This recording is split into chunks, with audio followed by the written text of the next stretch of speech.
Kavanaugh and the Senate Judiciary Committee, as the FBI has found no corroborating witness nor evidence to support sexual abuse claims against the judge. And this is the 7th background investigation of the Supreme Court nominee.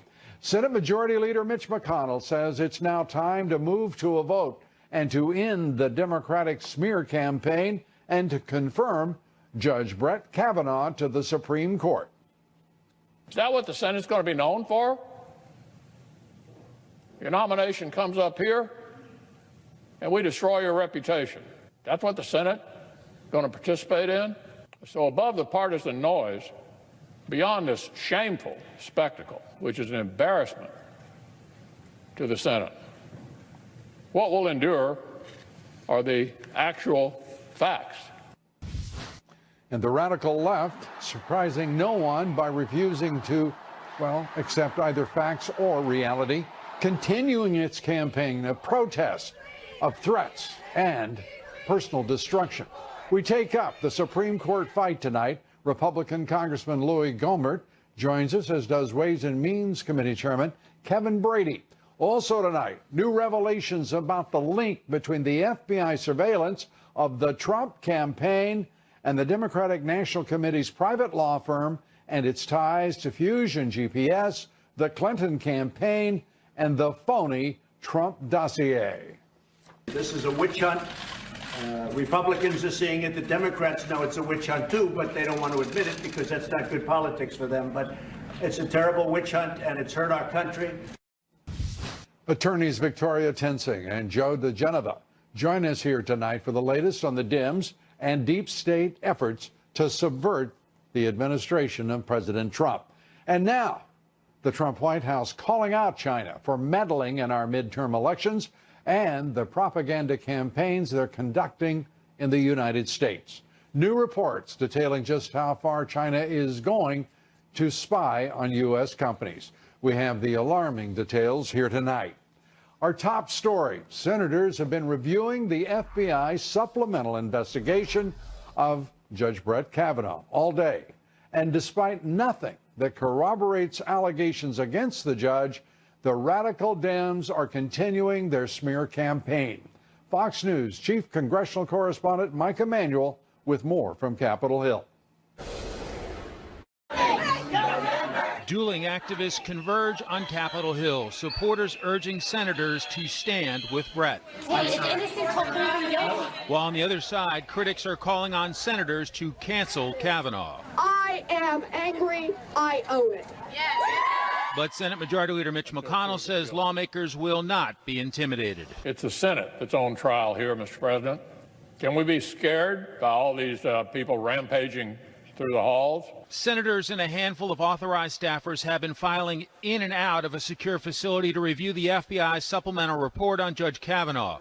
And the Judiciary Chairman says lawmakers must now act. The downhill slope that Schumer's put us on is really dealing with a demolition derby.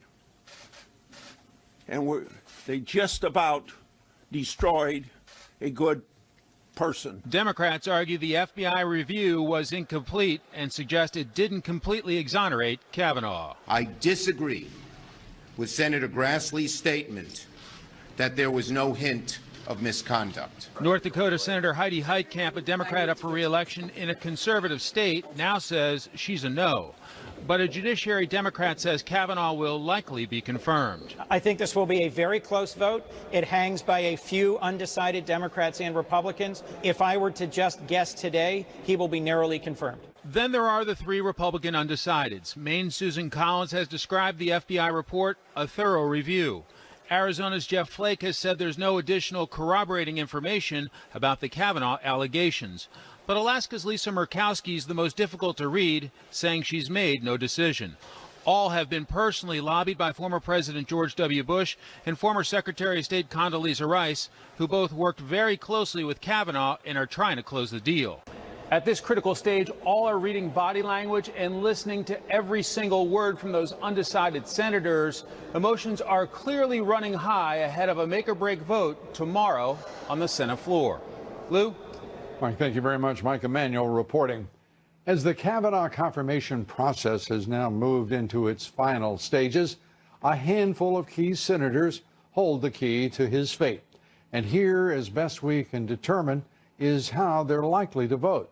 As we just reported, North Dakota Democrat Heidi Heitkamp says she will vote no. It appears she is in so much trouble in her campaign for re-election that she has simply given up hope and apparently doesn't care much about what North Dakota voters are thinking. So much so that she's called off a debate that had been scheduled for tomorrow.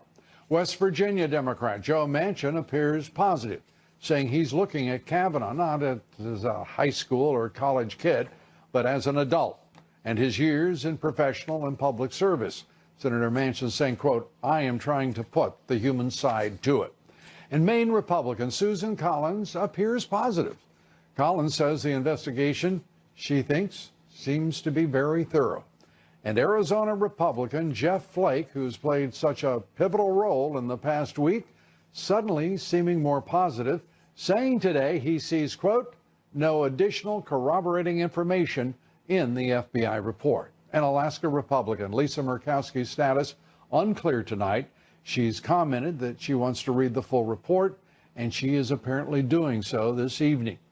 President Trump warning that China is meddling in these midterm elections and has mounted propaganda campaigns inside the United States, among other things, against his tariffs on hundreds of billions of dollars in goods exported from China. Today, Vice President Pence spoke out against the Chinese intervention. Senior Chinese officials have also tried to influence business leaders to encourage them to condemn our trade actions, leveraging their desire to maintain their operations in China. China threatened to deny a business license for a major U.S. corporation if they refused to speak out against our administration's policies. Beijing now requires American joint ventures that operate in China to establish what they call party organizations within their company, giving the Communist Party a voice and perhaps a veto in hiring and investment decisions.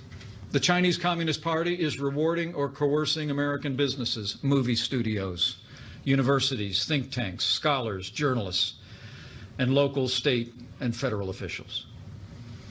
And worst of all, China has initiated an unprecedented effort to influence American public opinion, the 2018 elections, and the environment leading into the 2020 presidential elections.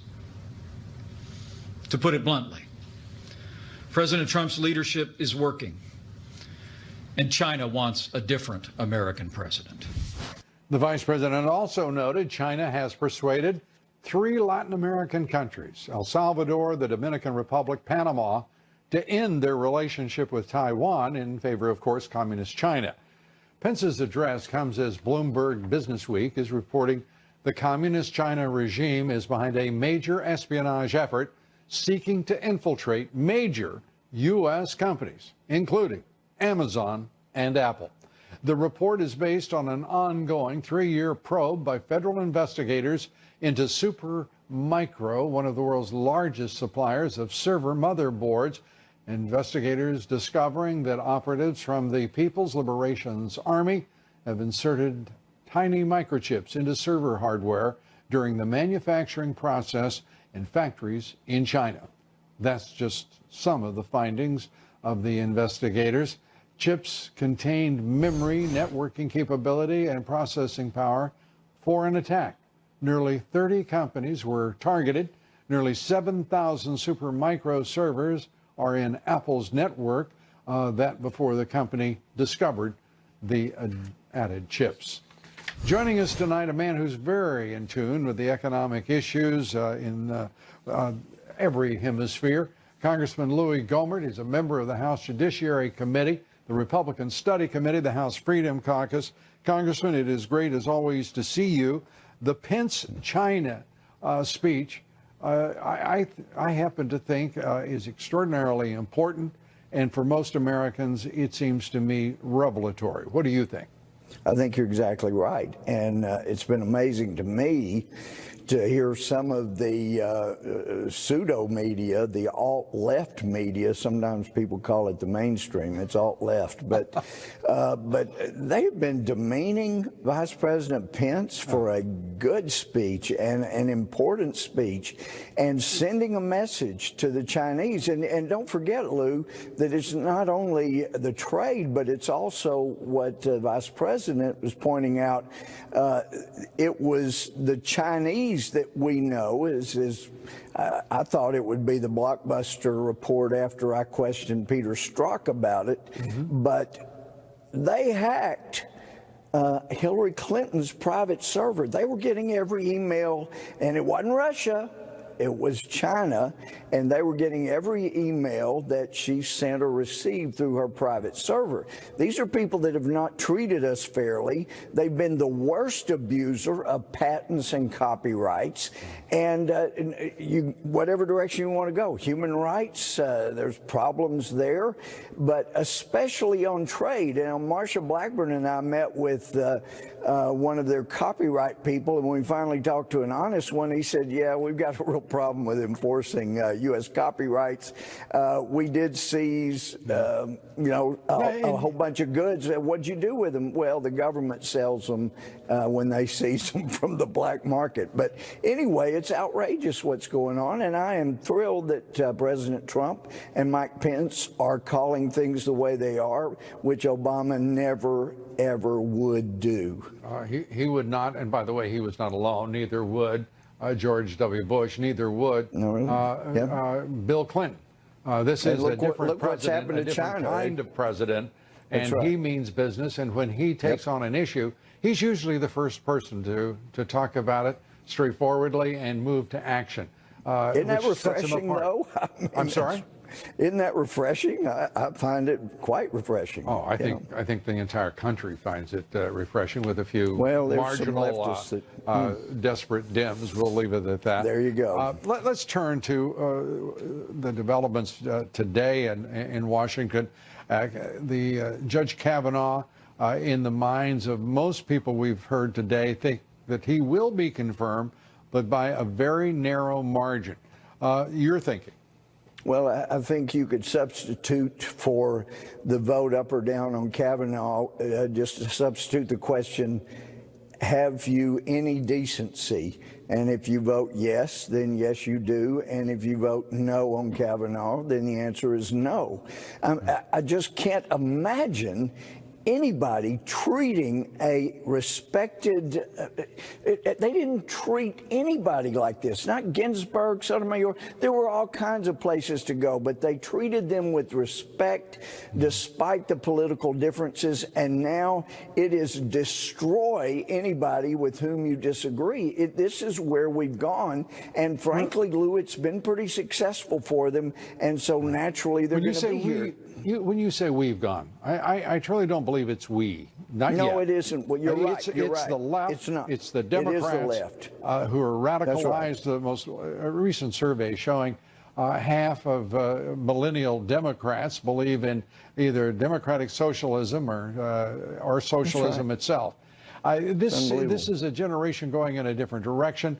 The young man who was arrested in Sheila Jackson Lee's office for doxing U.S. senators.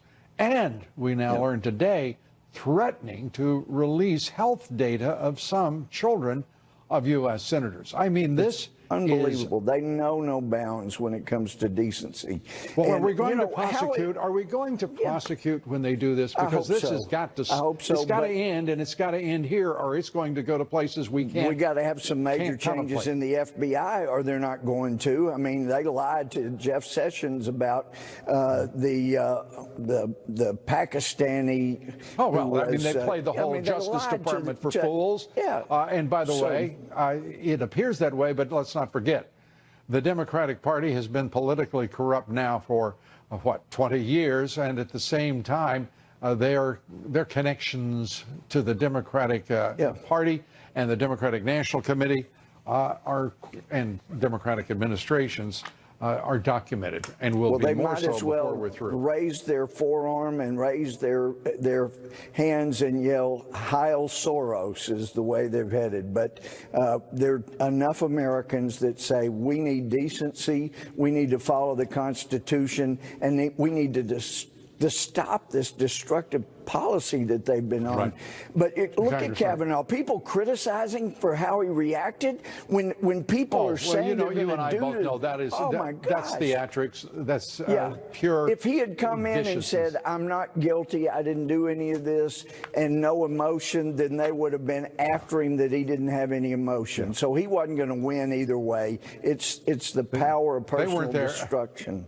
They weren't there to interview the man for a job. They were there to destroy him and his family. That's exactly right. Congressman Lloyd Gohmert, as always, great to have you with us. Appreciate you. Good to see you. You're cutting to the chase here. It's great. We do try, don't we? Thank you. Up Yes, next. you do. Thanks, Lloyd Gohmert. The national left-wing media, once again, absolutely just tortured by the prospect that Judge Brett Kavanaugh might be confirmed because the FBI could find no evidence of anything they claim. How can senators make the decision if they don't have the full information? Actually, I think we're in a different place. I think the ballgame's over here. Would it not help him to have Brett Kavanaugh questioned, even give him the opportunity to clean up the lies that he told last Thursday? The message to boys. Just politics of the swamp, they say. More on that after the break. Republican South Carolina congressional candidate Katie Arrington joins us here next. Stay with us. Higher education sometimes goes low. For example, the University of Southern Maine revealing just how far left-wing college campuses have moved in order to indoctrinate students. They want to be apparently the next generation of delusional Dems. The school offering credit hours to anti-Brett Kavanaugh students if they travel to Washington, D.C. and harass Republican Senator Susan Collins as she considers how she will vote on the Supreme Court nominee. The school has since canceled the program, apparently realizing that the American people and the good the taxpayers of their state don't want tax dollars going toward liberal indoctrination programs or incentive programs, if you prefer. Incredible. The desperate Dems have a ploy to delay Judge Kavanaugh's Supreme Court confirmation. It's proved to be, it seems, a very costly mistake. Over the past 7 days, President Trump's approval rating has risen from 47 to 50%. Republican intensity among voters in these midterm elections moving up to 80%. Dem intensity just about 2% higher, a statistical tie. Joining us tonight, South Carolina congressional candidate Katie Arrington. Katie, great to have you with us. The Trump effect seems to be holding again. Kavanaugh is having, it seems nationwide, a real impact on Republican voters, as well as the elections that some were saying were either in the Democratic column or a toss-up moving in a new direction. How about where you live? How's it going? Well, absolutely. Since Senator Graham took the floor of the Judiciary Committee last week, the base has been incensed. They've come alive again. Our phone banks, our offices have been flooded with volunteers coming in to make calls. The Republicans are awake, and they want their voices heard. It's just that Republicans do it in an orderly manner, unlike what's happening, as we see, as you mentioned earlier, about, leaving your college campus. It's unbelievable. Down Could that here, happen my in opponent. South Carolina, for example? Could that happen? No. No, look at our senators. We have Senator Graham and Senator Tim Scott. And, I look at who's endorsing my opponent, Cory Booker and the mayor of sanctuary cities in Los Angeles, Garcetti. There's absolutely no way in South Carolina we'd ever let that happen. The sentiment has been, that you're innocent until proven guilty. And this mob rule that has taken over, this is not what our founding fathers wanted. It's not. Yes, it's what our... it's unbelievable that we're going through this, and that any victim of any kind of assault or abuse, we absolutely want to hear you out, and there's no doubt we want victims to come forward, but to come forward 30 some odd years later, and we should be looking at Senator Feinstein and asking her, you let Dr. Ford be a victim. You are the problem. Mr. Kavanaugh, I trust in my senators a great deal, and Senator Tim Scott tweeted out this afternoon, that he reviewed the documents carefully, and there was nothing to corroborate the evidence. So let's just move forward. And it is sad to see what the Democrats are willing to do to hold on to power. Do you think the Republican Party has given Judge Kavanaugh sufficient support? Because I have to say, McConnell has been exemplary in standing up and expressing himself. But I personally believe, and I'd like to know what you think, the Republican establishment has been very demure rather than vocal and aggressive in responding to the smear campaigns of the left. To hold the process innocent until proven guilty. Yeah. But, to come out and say that what a novel concept. And Judge Kavanaugh's family and what his wife and his children have been put through. As a woman, I take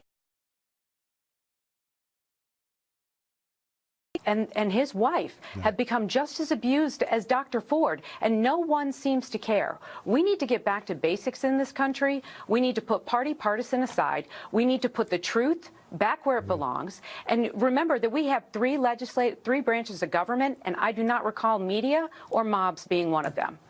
Well, the media has a very important role as the fourth estate. The problem is much of the media has gone partisan without any concept of responsibility to independent, objective truth. But that's another story for another day. By the way, the idea of getting rid of partisanship, this country is built on the two-party system. What we need are parties that have courage, intelligence, and a passionate concern for the people they represent. And I know you're going to be one of those, Katie Arrington. Thanks so much for being with us here tonight. Thank you so much, sir. Have a wonderful evening. You too. Up next, the radical Dems moving the goalposts, once again complaining about the FBI's seventh background investigation of Judge Kavanaugh. We take that up and much more. Congressman Kevin Brady, chairman of the House Ways and Means Committee, joins us here next. Breaking news tonight. It may have major implications for the confirmation of Judge Brett Kavanaugh. Republican Senator Steve Daines of Montana says he will not be available Saturday at any point to vote on the Kavanaugh confirmation, who he strongly supports, because he's walking his daughter down the aisle. Daines' office says he will not miss the wedding. His status Sunday is unclear. So is the prospect for Judge Kavanaugh with his absence. We're also awaiting the arrival of President Trump in Rochester, Minnesota. Thousands of people are streaming right now into the arena that you see there, 5,200 seat capacity.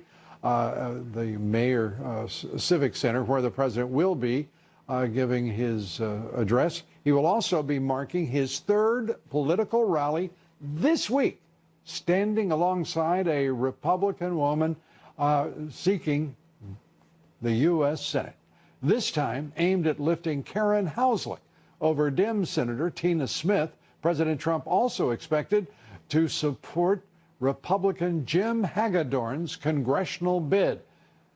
And tonight, more evidence, and we'll be covering that rally throughout and bring whatever is happening to you. More evidence of political bias in Silicon Valley. A new report by GovPredict finds the overwhelming majority of Apple employees' political contributions go to Democrats. I don't think you're probably surprised. From 2014 through 2018, 91% of all donations went to Democrats. Over 1.8 million went to Hillary Clinton's 2016 campaign. The Republican who received the most donations, top rhino, Paul Ryan, living large in Silicon Valley. Tonight, Congressman Kevin Brady. Joining us tonight, Congressman Kevin Brady. He is the chairman of the House Ways and Means Committee. And I always say the powerful Ways and Means Committee, because that it is. Mr. Chairman, good to have you with us. I'd like to start with what is happening right now in trade. This president is moving, it's just extraordinary what he has done, moving Canada and Mexico into line, he and the European Union. The man is accomplishing more on trade than most of us thought possible.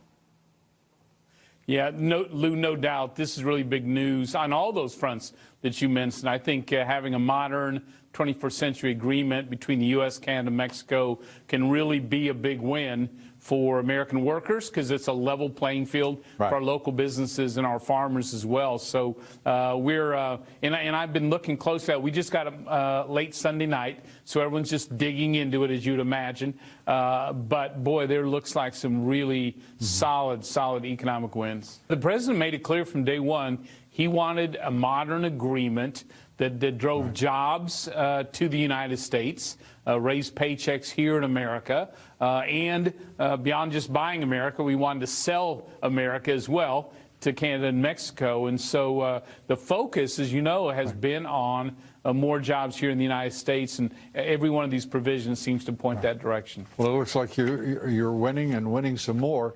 Let's turn to winning and the politics of winning. Right now, is it your sense that Judge Kavanaugh will be confirmed or not? I believe he will. I'm not in the Senate. I know it comes down to a couple of votes there, but boy, what a qualified jurist, and he belongs on that Supreme Court, and frankly will be a fair constitutionalist. I'm just sick by what he and his family have had to endure in this process, but I think at the end of the day, he'll be on the bench where, frankly, he deserves to be. Where he deserves to be, and where does the Republican conference deserve to be come November 7th, the day after the election? Will there be as many Republicans as there are now? It would be difficult to be at almost this record level we've been at, so we expect to lose some seats. But I'll tell you this, I predict the Republicans will hold the House.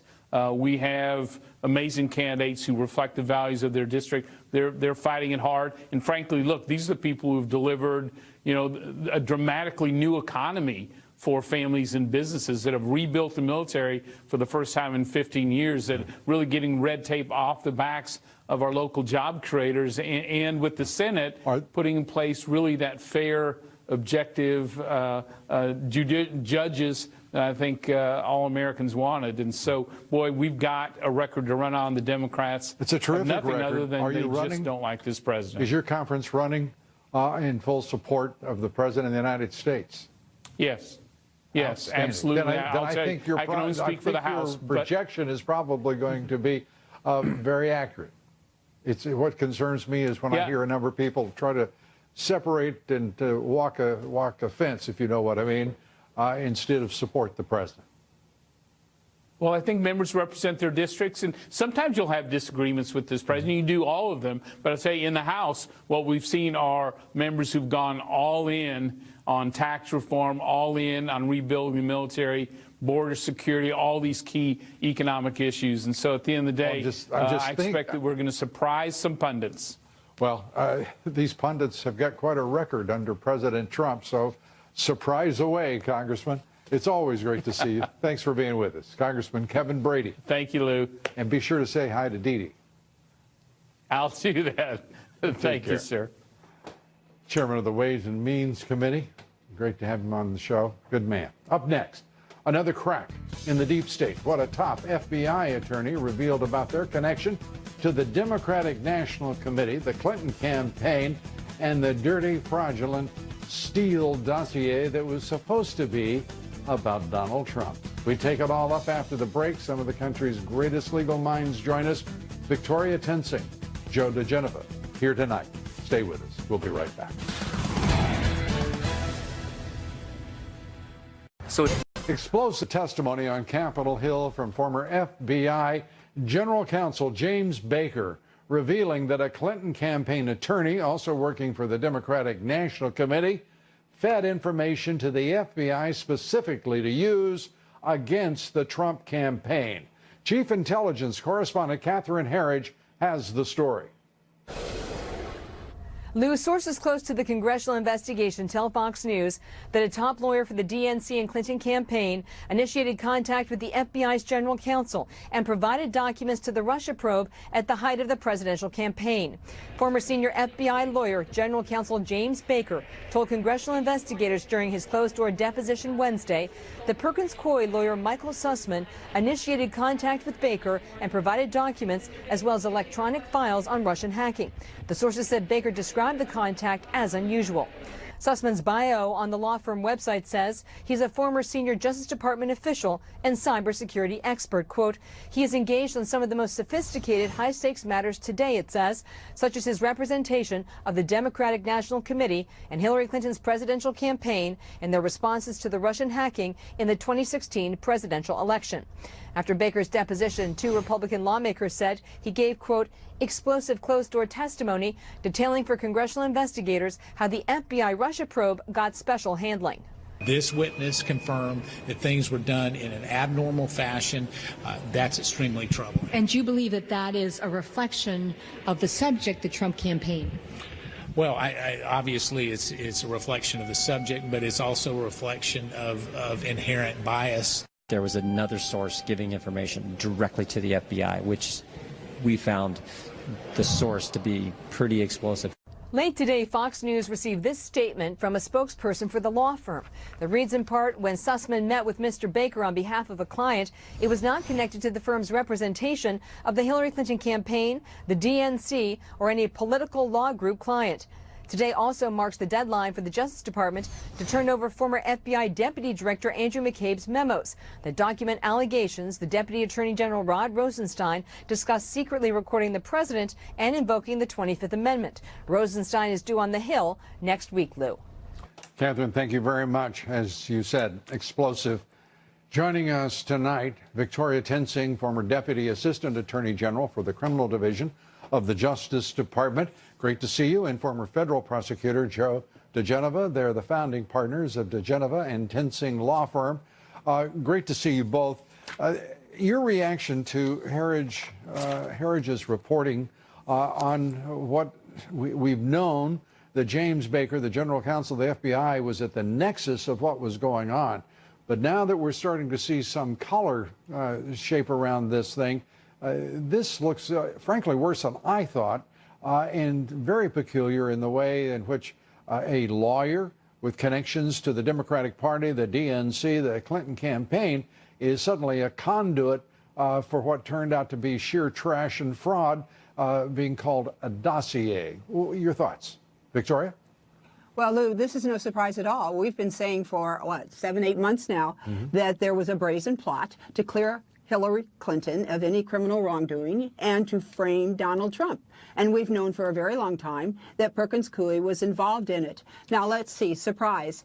A top person in the FBI, the general counsel, met with a lawyer who represents officially the DNC, and Perkins Coie is saying, oh, we really don't have any of our fingerprints on it? I hate to do this, if I may, Victoria. Joe, the president right now talking about the Kavanaugh confirmation, and he's in Minnesota, Rochester, Minnesota, at a Make America Great rally. Here he is. We want beautiful environment, but you don't have to have regulation that makes it impossible for our country to compete with other countries, and that's what we're doing. The Democrats want to cripple law enforcement. They want to get rid of ICE. How about ICE? ICE, they're tough and they love our country. But you need tough ones. They're tough. They love our country. They get rid of MS-13. They get rid of these gangs. You wouldn't believe it. They throw them the hell out or they bring them to jail. The Democrats embrace socialism. We're not going to be Venezuela. You see what's happening? And open our borders to deadly drugs and violent gangs.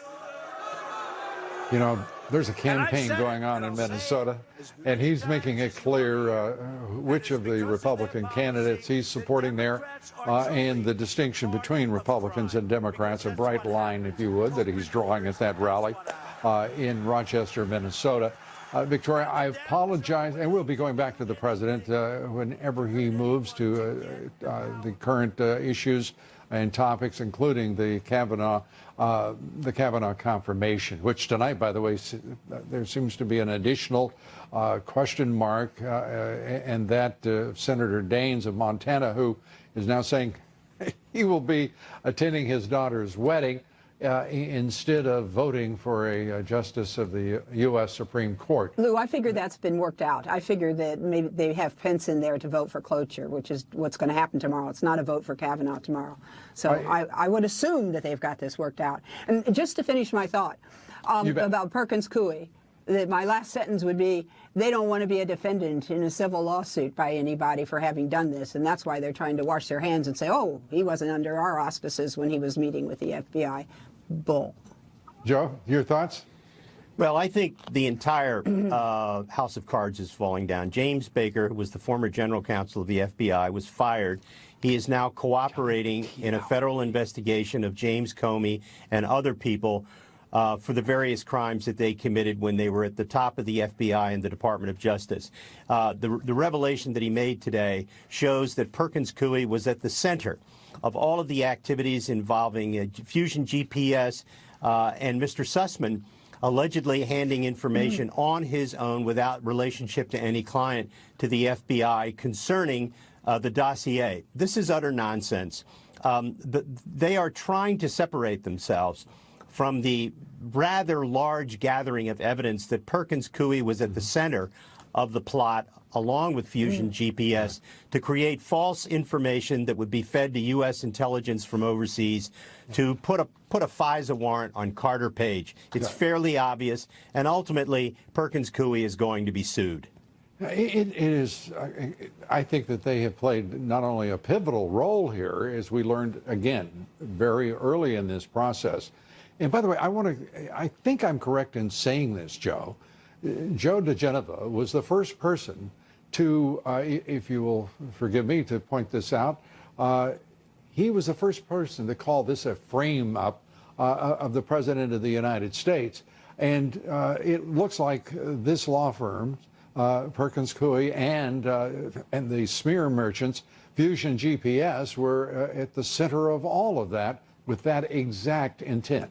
Well, Lou, what was fairly obvious, right after James Comey held his famous July 5th, 2016 news conference exonerating Hillary Clinton, it was obvious that something was afoot. Later on, we learned that not only were they trying to exonerate Hillary Clinton so that she could win, but that if she lost, they were going to frame Donald Trump.